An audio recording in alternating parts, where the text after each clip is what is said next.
kabar kalian hari ini? Nah, semoga kalian semua baik-baik saja ya. Semoga semua sehat.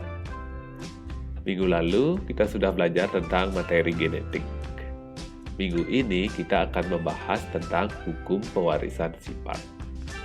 Ya, sudah siap belajar? Mari kita bahas materinya. Nah, pada pelajaran materi genetik, kalian sudah memahami apa-apa saja yang berperan dalam pewarisan sifat. Pada materi hukum pewarisan sifat ini, kita akan mempelajari bagaimana pewarisan sifat itu terjadi, bagaimana proses penurunan gen dari orang tua atau induk ke keturunannya. Hukum pewarisan sifat pertama kali diteliti oleh Gregor Mendel. Gregor Mendel ini merupakan seorang pendeta sekaligus ahli botani. Dia berasal dari Austria. Dia melakukan penelitian tentang pewarisan sifat itu pada tahun 1856. Nah, teorinya itu dikenal dengan hukum Mendel. Atas jasanya dalam bidang ilmu pewarisan sifat, beliau dijuluki sebagai Bapak Genetika. Gregor Mendel itu melakukan penelitian menggunakan tanaman kapri, bukan kacang kapri yang ada di pasaran ya. Ini namanya tumbuhan kapri. Dia jenis kacang juga. Nah, Mendel itu melakukan dua jenis persilangan, yaitu monohibrid dan dihibrid. Kita lihat apa itu monohibrid dan dihibrid. Dari monohibrid dan dihibrid, dia akan mencetuskan dua hukum Mendel. Nah, di sini ada gambar tentang variasi dari tumbuhan kapri itu. Nah, kenapa Mendel dia menggunakan tumbuhan kapri? Nah, tumbuhan kapri ini dia memiliki variasi yang mudah dibedakan. Kemudian dia juga mudah dilakukan persilangan. Tanaman kapri juga bisa melakukan penyerbukan sendiri.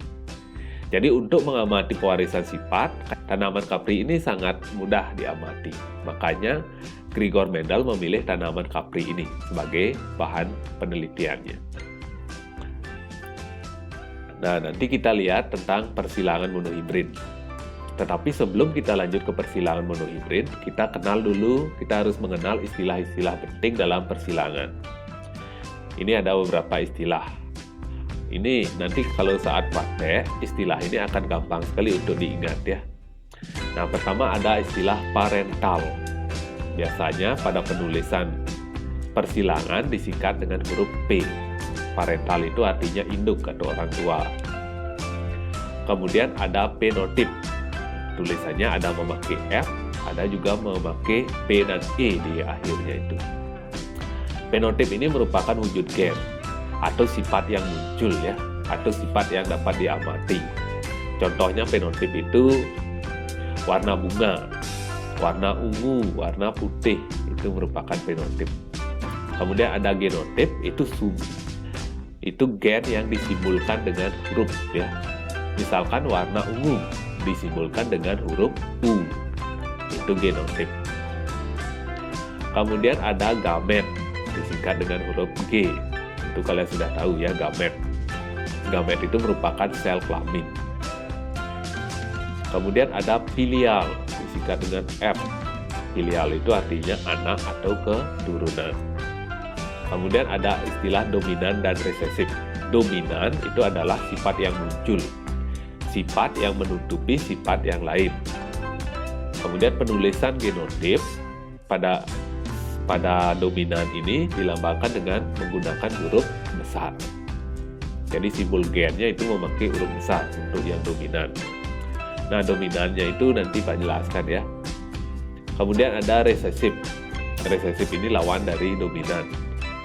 Dominan itu yang menang, resesif itu yang kalah atau yang ditutupi, gen yang ditutupi.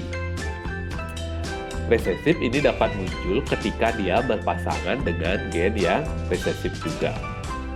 Penulisan genotip pada resesif itu dilambangkan dengan huruf kecil atau huruf biasa ya.